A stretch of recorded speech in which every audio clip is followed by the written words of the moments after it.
Hey everyone, एक बार फिर स्वागत है आपका अपने यूट्यूब चैनल श्री एकेडमी पर, जहां पर हम एमपीजीके से पढ़ते नहीं हैं, याद भी करते हैं। तो जो हमारी आयोग ने सिलेबस चेंज किया है, उसमें आपकी जो पहली यूनिट है जो है आपकी भारत का इतिहास, उसका पहला टॉपिक हम आपको कवर करा चुके हैं, यानी प्राचीन भारतीय ज्ञान परंपरा की हम क्लास ले चुके हैं। इसके बाद हमने भारतवर्ष को भी स्लाइड के थ्रू पढ़ाया था, जिसमें हमें बताया गया कि ऐसे समझ नहीं आया, हमें बोर्ड में आप पढ़ाइए। तो हम फिर से उसी टॉपिक की क्लास लेकर आए हैं।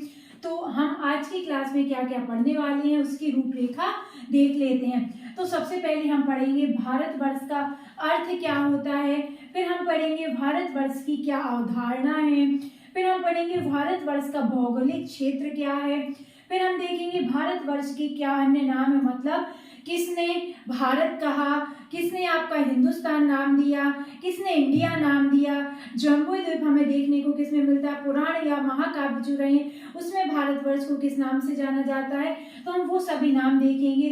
फिर हम देखेंगे पौराणिक और वैदिक ग्रंथों में भारतवर्ष का क्या इतिहास रहा है। तो हम हमारी जो भारतवर्ष है, भारतवर्ष को पूरा 360 डिग्री कवर करेंगे, जिससे आपके एग्जाम में एक भी प्रश्न, एक भी क्वेश्चन गलत ना हो। तो आपको इस क्लास तक को अंत तक देखना है, अंत तक हमारे साथ जुड़े रहना है, बिल्कुल स्किप नहीं करना है। तो चलिए हम क्लास स्टार्ट कर लेते हैं। मैं हूँ श्वेता चौरसिया। एक बार फिर स्वागत है आपका अपने यूट्यूब चैनल श्री एकेडमी पर, जहाँ पर हम सिर्फ पढ़ते नहीं है, याद भी करते हैं। तो सबसे पहले आप पढ़िए भारतवर्ष का क्या अर्थ है। भारतवर्ष का क्या अर्थ है, हम सभी जानते हैं हमारे भारत को विश्व गुरु की संज्ञा प्राप्त है। हमारा भारत इतना महान है कि इसको विश्व गुरु की संज्ञा प्राप्त है, क्योंकि हमने ही सभी ज्ञान सब जगह तक पहुंचाए। ऐसा माना जाता है जो भारतवर्ष है, हमारे पुराण और महाकाव्य कहते हैं जो भारतवर्ष है, तो ये जो एक जम्बू द्वीप है, तो इसका पूरा हिस्सा है, यानी हमारे भारतवर्ष को पूरा विश्व बताया गया है। महाकाव्य और पुराण है, उसमें बताया गया है कि कैसे इसका फिर डिवाइड हुआ, कैसे अन्य अन्य देश बने, क्योंकि महाकाव्य और पुराण के अकॉर्डिंग पूरा विश्व ही भारतवर्ष है। तो सबसे पहले हम देख लेते हैं भारतवर्ष का अर्थ क्या है। साथ ही साथ हम इससे पहले देख लेते हैं जो हमारी आज की क्लास है, इससे आपके एग्जाम में क्या क्या क्वेश्चन बन सकते हैं। तो आपके एग्जाम में क्वेश्चन बन सकता है कि सीधा क्वेश्चन बन जाए भारतवर्ष की क्या अवधारणा है, आप टिप्पणी कीजिए, या आपका क्वेश्चन बन जाए भारतवर्ष का उल्लेख 3 में अगर हम पूछ ले, तो जो हम अभी पढ़ाने वाले हैं नाम हमने जैसा कि आपसे कहा, तो उसमें उल्लेख पूछ लिया जाए कि किसमें किस नाम से उल्लेख है। अगला क्वेश्चन आपका बन सकता है भारत के स्थान पर इंडिया के शब्द का चयन कैसे हुआ। अगला क्वेश्चन बन सकता है ऋग्वेद में भारतवर्ष क्या है। तो यह आज की हमारी जो क्लास रहने वाली उससे क्वेश्चन बनेंगे। तो चलिए हम पढ़ लेते हैं भारतवर्ष का क्या अर्थ है। तो आपको याद रखना है जो भारतवर्ष है, भारतवर्ष का सबसे पहले आप देख लिखिए उल्लेख हमें कहाँ देखने मिलता है, यानी जो भारतवर्ष है, इस जो आपका एक वाक्य शब्द है भारतवर्ष, वाक्यांश है जो एक आपका, ठीक है, इसका सबसे पहले उल्लेख हमें कहाँ देखने मिलता है। तो आपको याद रखना है हाथी गुम्फा शिलालेख में। आपके एग्जाम में सीधा क्वेश्चन बन जाए भारतवर्ष का सर्वप्रथम अभिलेख मतलब उल्लेख हमें कहाँ पर देखने को मिलता है, तो आपको याद रखना है हाथी गुम्फा शिलालेख में सर्वप्रथम उल्लेख मिला। साथ ही साथ भारतवर्ष को बताया गया है ये जम्बू द्वीप का केंद्र है, जम्बू द्वीप का केंद्र, जो आपका भारतवर्ष है उसे जम्बू द्वीप का केंद्र बताया गया है। साथ ही साथ आपको बताना याद रखना है जो हमने आपको पहले भी बताया है, जो आपके प्राचीन ग्रंथ है, महाकाव्य हैं, जो आपके पुराण हैं, उसमें भारतवर्ष का विकास कैसे हुआ, विभाजन कैसे हुआ, विश्व का विभाजन कैसे हुआ, इसकी जानकारी हमें प्राप्त होती है। इसकी जानकारी हमें कहाँ से प्राप्त होती है, तो आपको याद रखना है पुराणों से हमें इसकी जानकारी प्राप्त होती है। अगला हम देखें कि वैदिक युग में हमारे भारतवर्ष का क्या उल्लेख हमें देखने को मिलता है।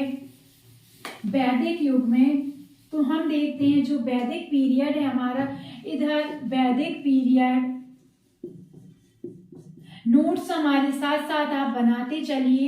वैदिक युग है जो हमारा, तो वैदिक युग में हम देखते हैं हमारे भारतवर्ष को क्या संज्ञा प्राप्त की है। तो आपको याद रखना है, इसमें बताया गया है जो भारत है, भारत की मातृभूमि का प्रतीक बताया गया है। भारतवर्ष को भारत की मातृभूमि का प्रतीक बताया गया है। जो भारत है, भारत कहा जाता है कि इन्हीं के नाम पर हमारे जो भारतवर्ष का नामकरण होता है, भारत के नाम पर। अब जो भारत है, ये आपको याद रखना है, ये एक प्राचीन क्या थी, जनजाति थी, प्राचीन जनजाति थी, जो आपको याद रखना है।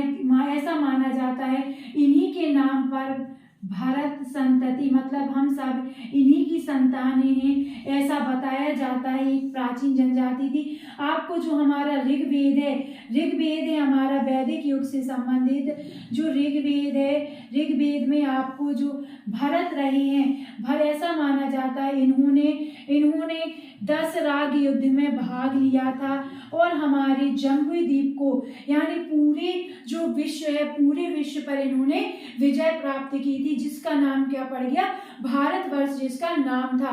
फिर उसका विभाजन कैसे हुआ उसकी जानकारी हमें पुराणों से मिलती है। आपको याद रखना है इन्होंने 10 राग युद्ध में भाग लिया। इसकी जानकारी हमें किससे प्राप्त होती है, तो आपको याद रखना है ऋग्वेद से हमें प्राप्त होती है। साथ ही साथ इसमें बताया गया है ऋग्वेद में कि आर्य हमारे आते हैं, आर्य, इनके नाम से हमारे देश को आर्यावर्त कहा जाने लगा। आर्य जो आए हमारे सिंधु नदी के तट पर आके बस गए, सिंधु नदी के तट पर इन्होंने अपना निवास स्थान बनाया। फिर इन्हीं के नाम से हमारे देश को आर्यावर्त के नाम से जाना जाने लगा। साथ ही साथ आपको याद रखना है, साथ ही साथ आपको इनसे रिलेटेड याद रखना है जो हमारे आर्य, इसके बाद जैसे कि आपकी जो सिंधु नदी है, सिंधु नदी को क्या कहते थे, हिंदू कहते थे, हिंदू। इसके बाद अंततः बाद में अपने जो भारतवर्ष है उसका नाम क्या पड़ गया, हिंदुस्तान पड़ गया। अब हम देखते हैं कि हिंदुस्तान का नाम जो है, इसकी संज्ञा किसने दी, हम आप देख लेते हैं अपने अन्य नाम। साथ ही साथ आपने जो आर्यावर्त है, आर्यावर्त हमने आपको बताया है, आपको याद रखना है संपूर्ण राष्ट्र के लिए एक शब्द दे दिया गया, भारतवर्ष की जगह आर्यावर्त। चलिए अब हम देख लेते हैं हमारे भारतवर्ष के क्या अन्य नाम हैं। भारतवर्ष के अन्य नाम क्या क्या है, किसने कौन से नाम की संज्ञा दी, अन्य नाम आप लिख लीजिए। तो हम सबसे पहले यहाँ पर लिखेंगे, सबसे पहले हम पढ़ेंगे फारसियों के द्वारा। फारसियों के द्वारा क्या कहा जाता था हमारे देश को, तो फारसी जो आए हमारे, फारसी हमारे सिंधु नदी के से इन्होंने प्रवेश किया, वहां आकर बस गए। तो जो आपकी सिंधु नदी को, तो ये उसको क्या बुलाते थे, हिंदू, और ये मानते थे जो सिंधु नदी है इसको ये हिंदू कहते थे। फिर बाद में इन्होंने हमारे पूरे भारतवर्ष का नाम ही परिवर्तन करके क्या रख दिया, हिंदुस्तान। क्योंकि आपको पता होना चाहिए, आपको पता होना चाहिए जो हिंद महासागर है हमारा, हिंद महासागर, हिंद महासागर, हिंद महासागर उससे भी रिलेट करते हैं हमारे हिंदुस्तान नाम को। तो आपको ये भी याद रखना है। अगले हम पढ़ते हैं यूनानी। यूनानी जो आपके यूनानी थे, यूनानियों ने कहा इंडिया, क्या, इंडिया। इन्होंने हमारे भारतवर्ष का नाम पूरा परिवर्तित करके क्या रख दिया, इंडिया। क्योंकि आपकी जो सिंधु नदी है, सिंधु नदी को इंग्लिश में क्या कहते हैं, इंडस। इसी के कारण ये हमारे भारतवर्ष को क्या कहने लगे, इंडिया। इसी के कारण जैसे आपके जो फारसी थे, फारसी सिंधु को हिंदू कहते थे, जिसके कारण हमारे भारतवर्ष का नाम परिवर्तित होकर हिंदुस्तान हो गया। फिर हमारे यूनानी आते हैं जो इंग्लिश में सिंधु नदी को इंडस कहा जाता है, तो उसके अकॉर्डिंग इन्होंने हमारी जो भारतवर्ष है, भारतवर्ष का नाम परिवर्तित करके क्या कर दिया, इंडिया कर दिया। अब हम देख लेते हैं जो आपके मुस्लिम इतिहासकार हैं, जो आपके मुस्लिम इतिहासकार हैं, उन्होंने अपने साहित्य में, अपने इतिहास में जो वर्णन किया है वो उसमें भारतवर्ष का क्या नाम दिया। तो जो आपके मुस्लिम इतिहासकार थे, इन्होंने भारतवर्ष का वर्णन हिंदुस्तान नाम से किया। आपको याद रखना है किस नाम से, हिंदुस्तान नाम से। जो नाम किसने दिया था, फारसियों ने दिया था। आपको याद रखना है किसने दिया था, फारसियों ने ये नाम दिया था। साथ ही साथ अगर हम देख लेते हैं, साथ ही साथ ऐसा कहा जाता था जो हमारा जो शास्त्र हैं तो ये बताते हैं कि पूरे ब्रह्मांड में जो संपूर्ण पृथ्वी थी उसको भारतवर्ष कहा जाता था। शास्त्र हमारे क्या कहते हैं, जो ब्रह्मांड है जो आपका ब्रह्मांड है, ब्रह्मांड के अंतर्गत जो पूरी पृथ्वी आती है इसको ही भारतवर्ष कहा जाता है। जो हमारे शास्त्र है वो कहते हैं ब्रह्मांड में जो संपूर्ण पृथ्वी है वो पूरी भारतवर्ष ही है। फिर इसके बाद इसका विभाजन कैसे हुआ वो हमें पुराणों से देखने को मिलता है। साथ ही साथ जो हमारे अन्य ग्रंथ रहे हैं, अन्य ग्रंथों में जो हिमालय है हमारा उत्तर में रखवाली करता, जो हिमालय खड़ा हुआ है हिमालय, तो उसमें आपको याद रखना है जो हमारा हिमालय है, हिमालय के दक्षिण क्षेत्र को भारतवर्ष कहा गया है। हिमालय के दक्षिण क्षेत्र को क्या कहा गया है, भारतवर्ष कहा गया है। आपको याद रखना है। अब हम पढ़ लेते हैं हमारा भारतवर्ष का भौगोलिक क्षेत्र।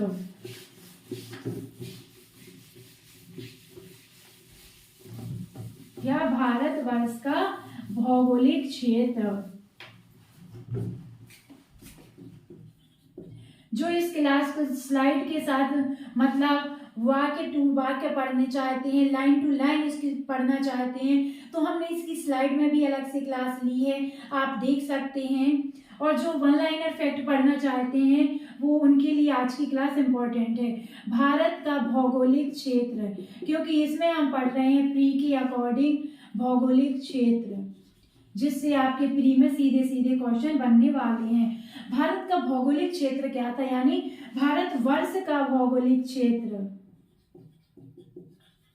तो अगर हम इसके बारे में पढ़ें तो आपको याद रखना है भारतवर्ष है उत्तर से दक्षिण, आपको याद रखना है उत्तर से दक्षिण में हिमालय से लेकर कैप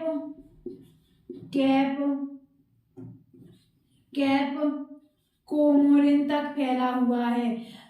अगर हम इसकी विस्तार की बात करें तो आपको देखना है उत्तर से दक्षिण, यानी उत्तर में हिमालय से दक्षिण में कैप कोमोरिन तक हमारा ये विस्तार है। कहाँ, किसका, भारतवर्ष का। आपको याद रखना है। अगला हम देखें ये किस महाद्वीप पर स्थित है, तो आपको याद रखना है ये एशिया महाद्वीप पर स्थित है। जब हम इंडिया की जो ज्योग्राफी है उसकी क्लास पढ़ेंगे तब हम इनको बहुत डिटेल के साथ पढ़ेंगे। अभी आपको बस इससे रिलेटेड छोटी छोटी जानकारी याद रखनी है। अगर हम अपने भारतवर्ष की क्षेत्रफल की बात करें तो आपको क्षेत्रफल याद रखना है 3.29 करोड़ वर्ग किलोमीटर, आपको याद रखना है। अगला फैक्ट आपको याद रखना है ये दुनिया का 7वां सबसे बड़ा देश है, दुनिया का 7वां सबसे बड़ा देश है। ये जो पॉइंट हमारे सब आपके एग्जाम में पूछे जा सकते हैं कि हमारे भारतवर्ष का विस्तार कहाँ से कहाँ तक है, किस महाद्वीप पर स्थित है, इसका क्षेत्रफल कितना है और दुनिया में ये किस नंबर पर आता है अकॉर्डिंग टू क्षेत्रफल। जनसंख्या के अकॉर्डिंग तो हम सभी जानते हैं। अब हम अगली फैक्ट और देख लेते हैं हमारे भारतवर्ष के भौगोलिक क्षेत्र से रिलेटेड क्या क्या अगले फैक्ट हैं जो हमारे एग्जाम में पूछे जा सकते हैं। तो जो हमारे अगले फैक्ट हैं आप देख लीजिए। ऐसा कहा जाता है जो भारतवर्ष का भूगोल है वो अत्यंत विविध और रिच है, क्योंकि हम सभी जानते हैं यहाँ पर विभिन्न प्रकार की जलवायु, विभिन्न प्रकार का वायुमंडल देखने को मिल जाता है।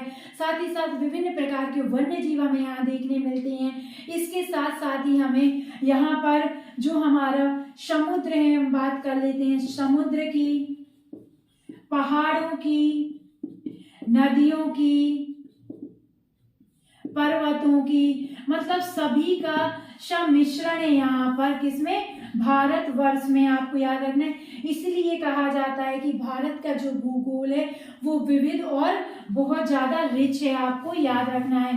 अगली चीज आपको याद रखनी है, इसकी जो मुख्य भूमि रूपरेखा है, मुख्य भूमि हमने कहा भारतवर्ष की जो मुख्य भूमि रूप रेखा है वो आपको याद रखनी है। पश्चिम में कहा, पश्चिम में बलूचिस्तान से लेकर उत्तर से दक्षिण तो हमने आपको पढ़ा दिया। आपको पूरब से पश्चिम याद रखनी, तो पश्चिम में बलूचिस्तान से लेकर पूरब में अरुणाचल प्रदेश तक फैली हुई है। कहाँ तक, अरुणाचल प्रदेश तक फैली हुई है। साथ ही साथ आपको याद रखना है, जो हमारा भारतवर्ष है, भारतवर्ष के उत्तर में क्या है, हिमालय है। और अगर हम दक्षिण में बात करें, दक्षिण में आपको याद रखना है क्या है, हिंद महासागर है, हिंद सागर है आपके दक्षिण में। आपको याद रखना है। अगर हम अपने भारतवर्ष की मुख्य नदियों की बात करें तो हम सभी जानते हैं मुख्य नदियां यहाँ पर गंगा जी हैं, यमुना जी हैं, नर्मदा हो गई हमारी, कावेरी, सिंधु नदी है हमारी, कैसी है, प्रमुख नदी है हमारी, किसकी, भारतवर्ष की। आपको याद रखनी है। साथ ही साथ अगर हम यहाँ के उच्च स्तरीय भूखंडों की बात करें, किसकी, उच्च स्तरीय भूखंडों की बात करें, आप लिखिए उच्च स्तरीय भूखंड किसकी, हमारे भारतवर्ष की। नदियां तो हमने देख ली, पूरब से पश्चिम विस्तार भी देख लिया, उत्तर से दक्षिण विस्तार भी देख लिया।